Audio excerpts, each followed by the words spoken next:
I'm back. The Dom Trap is back. And this is episode 8. I know it's been a while since the last episode, but I'm back and that's what matters, right? Oh, I hope every last one of you are doing pretty well. And good morning, good afternoon, and good evening to all of you lovely, lovely people out there. Today just have a few topics. Not gonna get too crazy with anything really, but I do have something to say to some of you consumers out there that decided to pay $30 to watch Mulan on Disney Plus. I'm gonna get to y'all. Don't worry. No rush. It's coming. Don't worry. And I hope that you movie lovers have made it back to theaters. And yeah, that's a pretty decent intro, I'd say. Hope everyone's happy, healthy. Everyone's feeling lovely, lavish. Yeah. So without further ado, we'll go ahead and get into one of these first topics, which I previously mentioned. It's gonna be the people that paid $30 to watch Mulan on Disney Plus. I could have told you a long time ago that movie was going to be garbage and not worth $30. Mainly because of the way that things were going with the film. There's a lot of controversy from the actors and actresses in the movie and where it was shot, and basically it's just not a good time for Disney right now as far as that movie goes. And yeah, I'm glad it flopped. I know I shouldn't wish that on any movie, but I'm glad it flopped because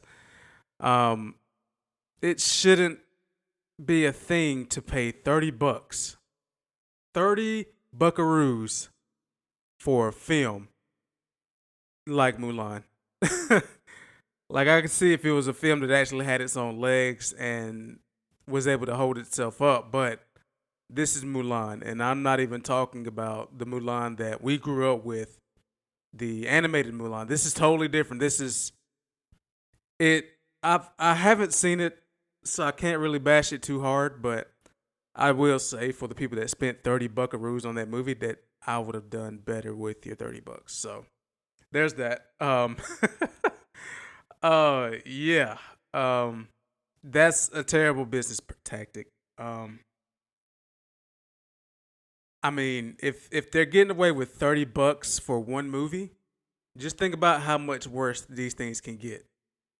If you think about how much you would pay for a DVD or even a Blu-ray today, I just don't think it's right. I really don't think it's right, and it's going to be threatening movie theaters in general because of these people that are just sitting at home saying, "Hey, I need something to watch." They see an ad for Mulan and they're like, "Oh, I don't know much about Mulan. It's on Disney Plus. Okay, cool. I'll spend $30 to watch this one movie and maybe never see it again." And it's just crazy. And the same thing happened with, I think it was what, Trolls and Scooby Doo, where they just put it out on demand for like $20. These movies are not worth that much money, honestly. Granted, yes, I want to support creators, and these people are creators at the end of the day, but 20 and $30 for a digital movie that you may see once and maybe never see again, it's just, I don't know. I don't know, because there's no kind of anything with it. I mean, I get it. I pay for numerous streaming services, but I try to get all of my money's worth from these streaming services.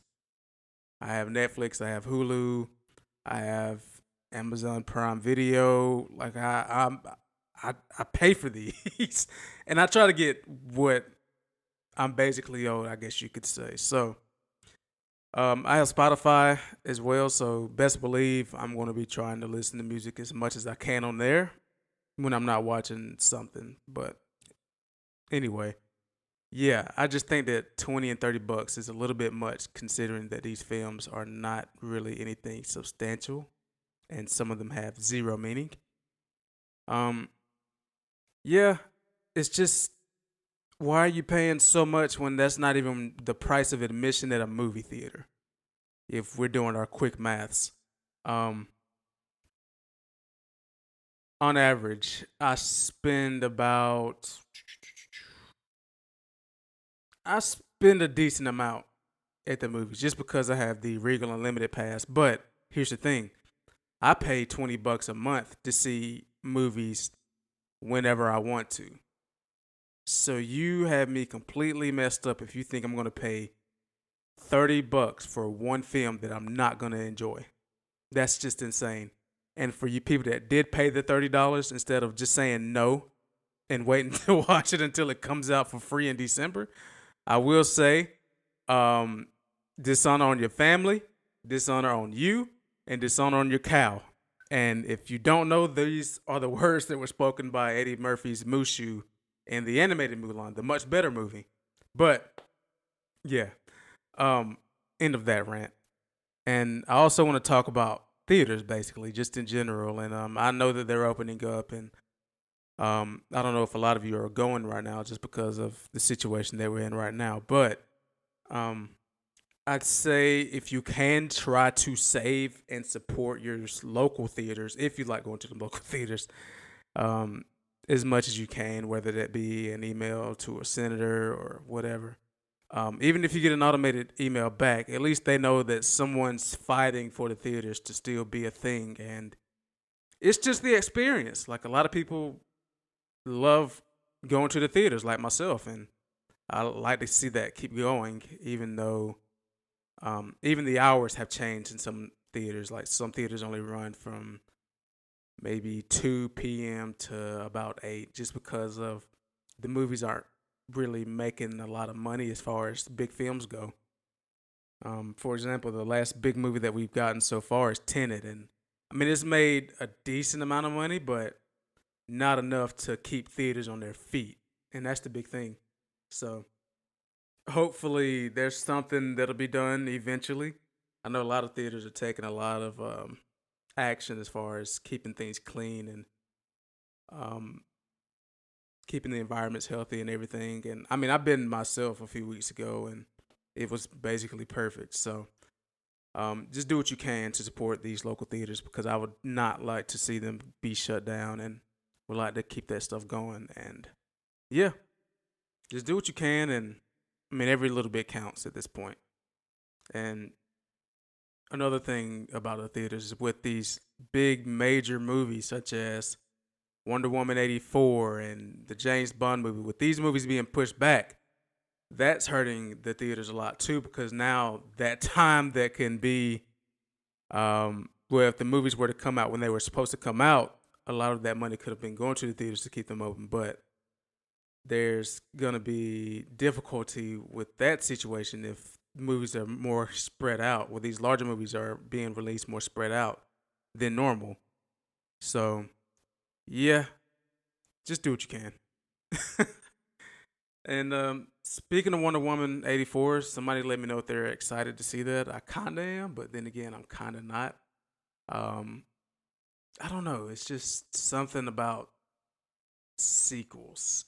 Um, a lot of movies get sequelitis, which is when the sequel is not as good as the first one. For example, the Hangover franchise. And yeah, I mean, it seems okay, but nothing that I'm really too excited to see right now. Um, Same with this James Bond movie. Like, I think the James Bond movie, well, recently, I think they peaked with Skyfall, but that's just me. But maybe this one I have something that pulls me back in and makes me a huge fan of Daniel Craig again because I loved him in Knives Out. So there's that. And speaking of movies being delayed, I just want to touch on the Netflix cancellations of some of your maybe favorite and dearest shows. Um, yeah, I was kind of excited to see The Society come back on Netflix, which is a show about these teenagers who go on a field trip and they all fall asleep on a bus and they wake up and they're back where they left, like back in their hometown. And they get out of the bus and all of the parents, like there are no parents around, just the teenagers. I think they may be seniors, maybe juniors, I'm not sure.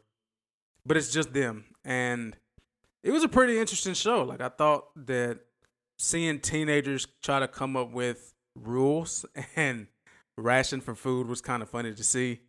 But I was pretty interested in the show and I was kind of anticipating the second season, but it looks like Netflix went ahead and pulled the plug on that second season. So I think that's going to be enough of that. And I just think it's kind of sad how we get some good shows and then they just get cut short because of things, whether it be the actors or like with this show, it's the COVID situation. So yeah, I'm hoping that it won't happen to many other shows, especially ones that have been running for a long time. And I've been seeing that I can't remember what show it was, but it's one of the soap operas that come on TV and they're still filming during, a pandemic. And I seen one scene where this one woman, she got swapped out for a mannequin when it was time for a kissing scene. And I just thought that was the funniest thing I've seen because in their eyes, they can still take advantage of this just because of the way that those are filmed compared to the more big budget HBO shows, which they all try to be filmed in a certain amount of time because these highly paid actors and actresses have other things to go for. So, yeah, hopefully a lot of these shows, these more recent shows that are pulling my attention, don't get canceled because of COVID-19. And like I said previously, I made a trip to the movie theater to go and see Tenet because when I saw the trailer, I knew that it was going to be a movie that I had to see in a theater no matter what. And I even joked with my buddy about it. I said, "Hey, are we going to go see Tenet with hazmat suits on?" And he said, "Yeah, face mask and everything, double face mask and everything." And I said, "Okay, best believe it." And I'm glad I went, but no hazmat was in sight. It really wasn't needed. I went to Regal Cherrydale here in Greenville, and I was the only one there. Like I pulled up and I seen a few cars, and I was like, okay, are people actually gonna be in this theater seeing the same movie I'm seeing? Because that's really the only thing worth seeing right now. But no, all of the cars that were there were the employees of the theater, and thought that was a good thing. So I walked in and they scanned my phone, and they have this glass over the concession stand, so they've taken a lot of necessary precautions when it comes to keeping their workplace safe. So you walk in, of course, you put hand sanitizer on because you just touched the door. Get your phone scanned, and then they just tell you to go straight to the theater. But before you even walk in, you have to use the app to set up where you're going to be sitting at. And the way they have it set up is that almost every other row is being used, and they'll have maybe two or three seats together with a separation of like 4 or 5 seats, and that's for each theater. So I'm glad that it's set up that way. That way that we don't have to worry about sitting directly behind someone that can sneeze and then put things in jeopardy. But it was great. I didn't have any concessions just because I didn't want to chance anything, and of course I had my mask on and had to have your mask on in there. And as far as the movie goes, I really enjoyed it. Um, I love the sound design in Christopher Nolan movies, but the one issue I have with them is when someone is speaking. It's just something about the instrumental that plays in the background being a little bit too loud when you have someone that's soft spoken and they're trying to say something at an important part of the movie and you have no idea what they just said. So there was a part, I'm not going to spoil anything, of course, but towards the end, Robert Pattinson was speaking to the main character, and I just kind of said, "What?" And then he just did something. I said, maybe that's what he said is what he was going to do. So yeah, but everything else, I love the gun fights in the movie. I love the sounds of the guns because they're like loud, like guns usually are. It's not muted or anything really. So really a lot of fun. The opening sequence was really fun. There was like an opera house and there's just operation going on, and it was really enjoyable. But it's kind of confusing. It can be really confusing for a lot of people just because it has a lot to do with time. And if you're not paying attention, or say you look around during one scene, you may miss a very important detail.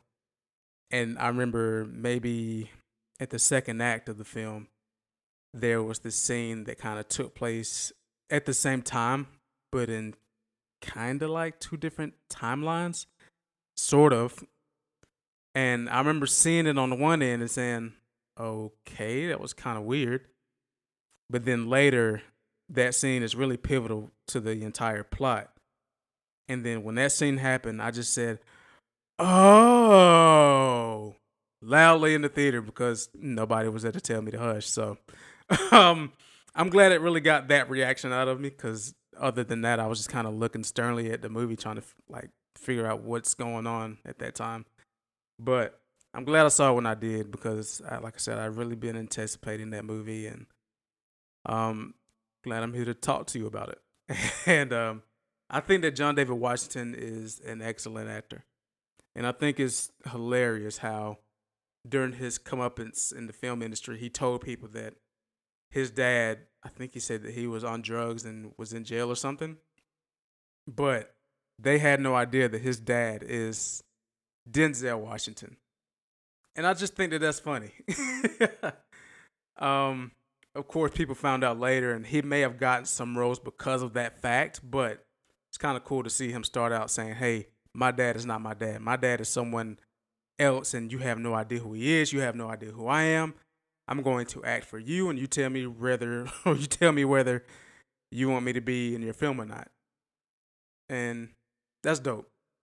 So it's kind of good that he doesn't have to be compared to his dad all the time because he's basically his own man. He's basically his own actor. So that's really cool. And I do plan on making it to the theater sometime to see Unhinged, that movie with Russell Crowe, and he has Road Rage. And I want to see New Mutants, which I've heard is terrible, but sometimes I like to see crashes. So I'll probably do a review on those later. I may go this week, may not, not too sure. But um, this is the part of the podcast here where I tell you that I told you so. And you may be wondering why I told you so, or how, or what the reason was. And it's because numerous times on this podcast, I've mentioned several TV shows, since there aren't really any movies out, but I've mentioned several television shows, those being Succession, Euphoria, Watchmen, Schitt's Creek, and Ozark. And I do it here and I do it outside of this podcast. And I tell everyone, hey, if you need something to watch or you want something to watch, these are the shows that you need to watch. And there was one, well, actually, I'll just say this. My best friend, I told him to watch The Watchmen, and he just kind of played it off like, I'm not going to watch it. I'm not going to see it or anything again. It came to a point where he just sat down and watched it, and then almost after every episode, he called me and said, wow, this is really good. Wow. And I just even told him then, I told you so. I told you to watch it. And the day that the Emmy nominations were announced, and I seen how many nominations it had, which was a decent amount. I want to say 16, if not more. And I thought that was great. And then Euphoria, which I know is not going to be for everyone out there just because of the material that's covered in the show. A lot of people like to think of teenagers as people that are mischievous and have questions, but these teenagers in Euphoria are on a different level.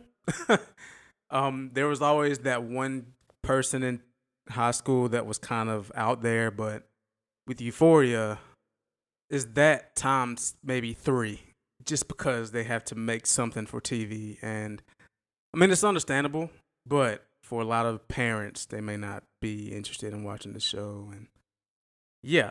And then Ozark, which has Jason Bateman as Marty Bird, has been one of my favorite shows for the past few years. It started in 2017, and it also stars Laura Linney and Julia Gardner, who also received an Emmy this year. Congratulations to Julia Gardner. It's definitely for a lot more people than Euphoria is for everyone. So it's on Netflix, so you can watch it really anytime. Euphoria is on HBO. I want to go ahead and talk about Schitt's Creek, which is created by Eugene Levy and his son Daniel Levy. I don't know if you know who they are, but Eugene Levy is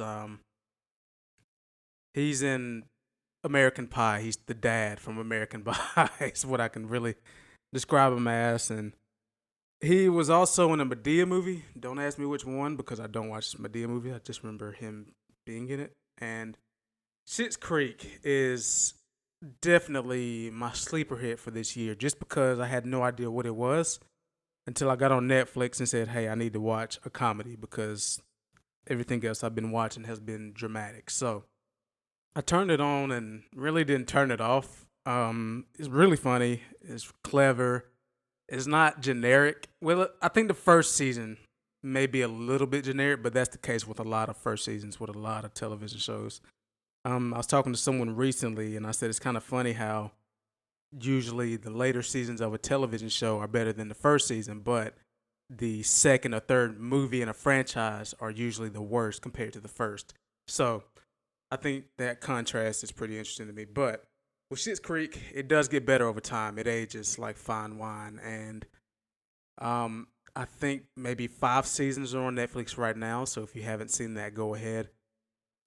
It's about this family. They're very, very wealthy, and then something happens, and they have to go and live in this city, which they've never been before. But the reason they get to go there after losing everything is because the dad bought the city for the son as a joke. So they basically own it. So they have nowhere else to go. So they basically go there, and all four of them is a husband, a wife, and then their 2 children. They go and live in a hotel, and it's really interesting. The mayor of the city is played by the guy who had the strong hand in Scary Movie 2. So and he's pretty good in this as well. I like his sense of humor. I know that he hasn't been doing a lot as far as mainstream comedy that goes, but Chris Elliott is hilarious to me. And then of course Watchmen, which was categorized as a miniseries, and I really didn't want that to be the case because I'm not gonna say what the show leaves off on, but it does leave you wanting more. And it won the Emmy for Outstanding Limited Series. And I just knew that that show was going to be the one as soon as I watched it. And I guess I'll go ahead and read some of the Emmys that it won. Um, Regina King got the Outstanding Lead Actress in a Limited Series for Watchmen.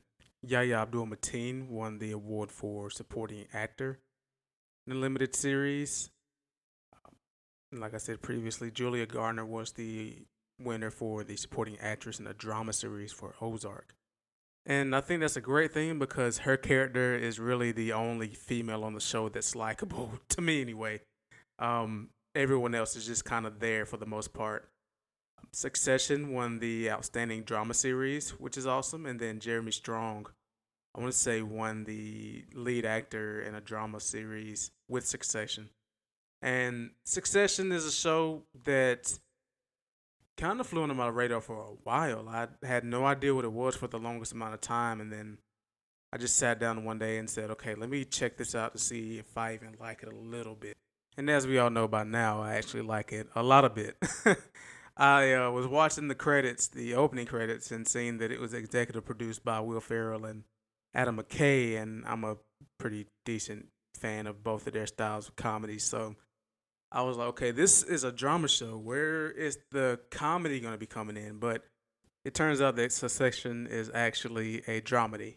And it's really a drama with a lot of comedy elements and a lot of funny moments. And the camera style is somewhat like The Office, but not really cut and dry, just like Parks and Rec was. But it's done in a very smart way where it won't when it needs to be and it will when it needs to be. For example, if they're having a meeting, you may see moments where someone is speaking and then the camera pans to someone else to see their reaction instead of just coming up across the entire room like they're actually in a video conference or something. Really cool shots in the show.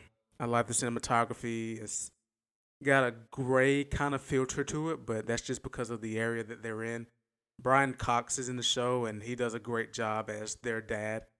And it's basically about him. He runs his company, and he's old, so someone has to be next in line for when he decides to either pass it down or just step away from the entire project. So you get to see these three siblings kind of compete for their dad's love and loyalty. Then they have another brother, and he wants to run for president. And it's just really funny. I think all the characters have great chemistry, and the actors have great chemistry with one another. And it's a really great show. Again, it's called Succession. It's on HBO. If you haven't, check it out, please. Um, Also, with the Emmys, I do want to discuss Rami Youssef. So, Rami Youssef is a comedian, and he has a show on Hulu that was nominated for Outstanding Lead Actor in the Comedy Series. He was actually nominated for the Emmy. And I did not know how they were going to be having the actors receive their Emmys.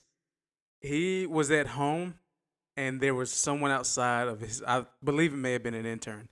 The intern was outside of his house in a hazmat suit with the award. And I guess they just stand outside, and if that actor or actress doesn't win, they just wave and then leave. And I just thought about how many people they had to send out to these people's homes and stand outside in these hazmat suits and wait for them to get the confirmation, hey, give this to them or do not wave goodbye and walk away. And I just think that's the funniest thing.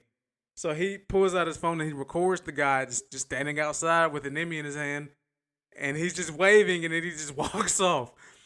So I just had a fun. I just had a good time watching that video over and over and over again, and just thinking about people like Issa Rae who didn't win, and people like Don Cheadle and Anthony Anderson who were nominated for these awards, and just had to look outside, see somebody with a hazmat suit with an award in their hand, and walk away.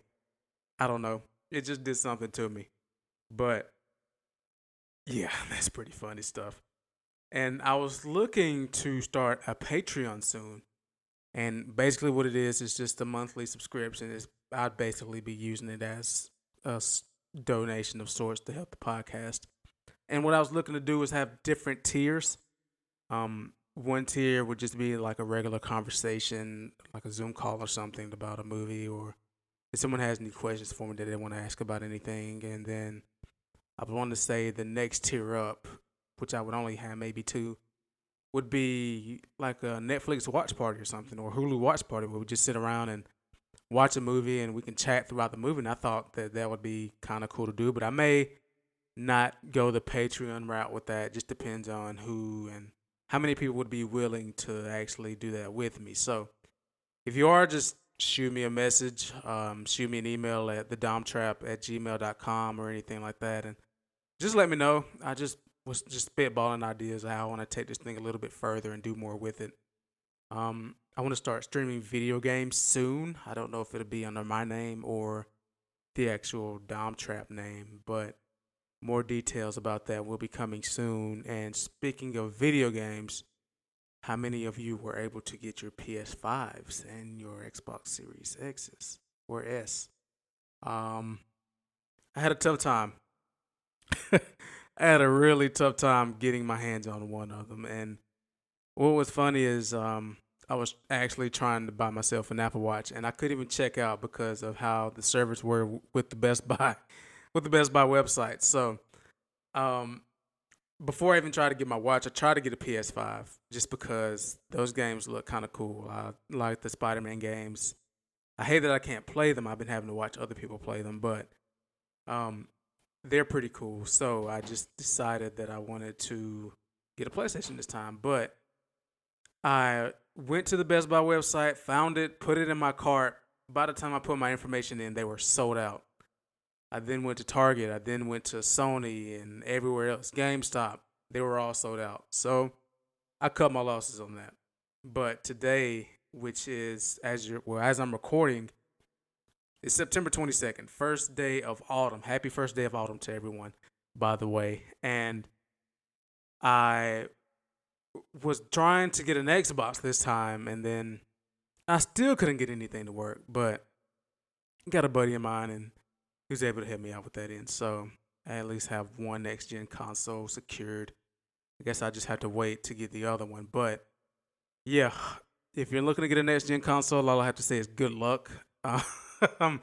I think it's kind of crazy how some of these places were selling out within like 10 and 30 minutes. And I know people love games, but goodness, people are ready for the next generation. And I think that's kind of cool. I'm really excited for the next generation.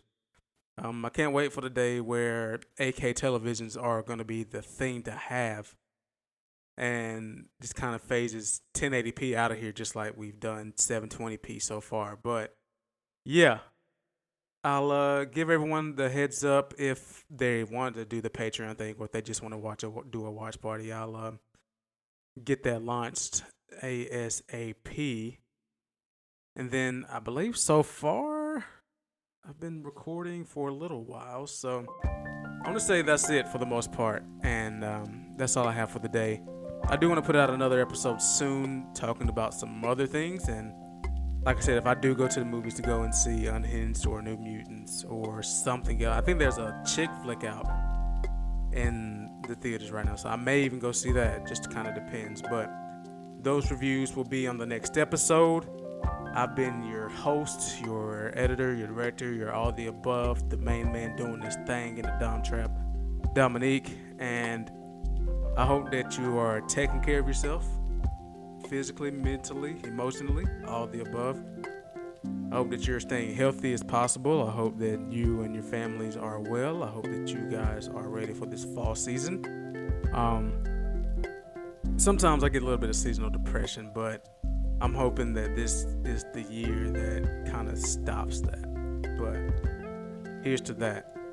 And don't be afraid to like, subscribe, share this podcast to everyone that you know, your mother, your grandmother, your aunt, your auntie, your uncles, all the above, cousins, little sister, little brother. Every little bit of feedback helps me out and tries to get this thing where I want it to be.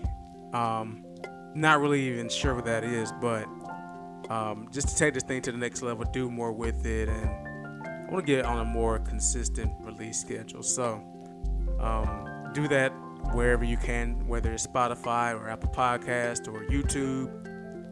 Don't forget that the YouTube is always going to be there. I know a lot of people have been going to Apple Podcasts, which is great. But if there's someone that doesn't have an iPhone or doesn't know how to navigate the podcast app, just tell them that they can go to YouTube and search the Dom Trap. I'm pretty sure that I should be able to pop up by now.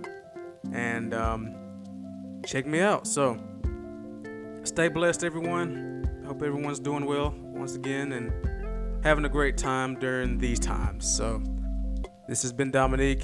This is the Dom Trap, and I am signing off. Take care, everyone.